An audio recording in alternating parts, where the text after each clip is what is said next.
আসসালামু আলাইকুম। বর্তমানে ফোনের এনআইয়ের ঝামেলার কারণে অনেকেরই হচ্ছে সিমের নেটওয়ার্ক কিন্তু চলে গেছে। আইফোন টেফোন আপনারা যারা আনঅফিসিয়ালি প্রোডাক্ট ইউজ করেন তাদের কিন্তু চলে গেছে।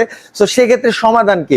সমাধান হচ্ছে ভাইয়া এইটা হচ্ছে আপনাদের সমাধান। হ্যাঁ, এইটা যদি আপনার কাছে থাকে, আপনার এনআইয়ের সিস্টেমে সিম চলে যাক, ওয়াইফাই যাই চলে যাক না কেন, এইটা থাকলে আপনার আর কোনো প্যারা নাই ভাই। হটস্পট অন করবেন আর আপনার ফোনে অটোমেটিক চলে আসবে, কোনো রেজিস্ট্রেশনেরও প্যারা নাই, শুধু সিম লাগাবেন আর চলবে। মার্কেটে হচ্ছে কি ভাইয়া, এইগুলা পাওয়া যায়। এই দেখেন, আমি একটু দেখাই।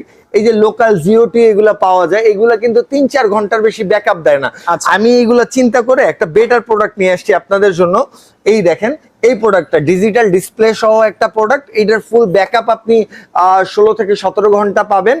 আর এই যে আমি একটা পার্থক্য দেখাই, এই যে লোকাল যে পকেট রাউটার গুলো আছে, এই দেখেন এইটার ব্যাটারিটা দেখেন, হ্যাঁ থিকনেসটা দেখেন, আর আমার ব্যাটারিটা দেখেন।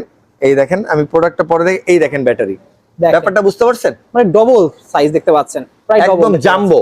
তো জাম্বো সাইজের কারণে এই দেখেন আমার প্রোডাক্টটা আমি আনবক্সিং করে রাখছি, সেম এমন হবে। ব্যাটারিটা যদি আমি লাগাই একটু আপনাদের দেখাই, এই দেখেন, এই যে অন করলাম, দেন হচ্ছে অন করব আমি প্রোডাক্টটা, জাস্ট দেখেন একবার ভিউয়ার্স। এই দেখেন ডিজিটাল ডিসপ্লে সহ।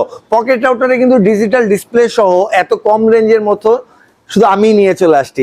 সো এইটা নেওয়ার জন্য চলে আসতো এএফপি অল্টে। আর যদি আসতে না পারেন, স্ক্রিনে দেওয়া নাম্বারে যোগাযোগ করেন। দামটা আমি হিডেন রাখলাম, আপনারা হচ্ছে কল করে জেনে নেবেন। সবাই ভালো থাকবেন, আসসালামু আলাইকুম।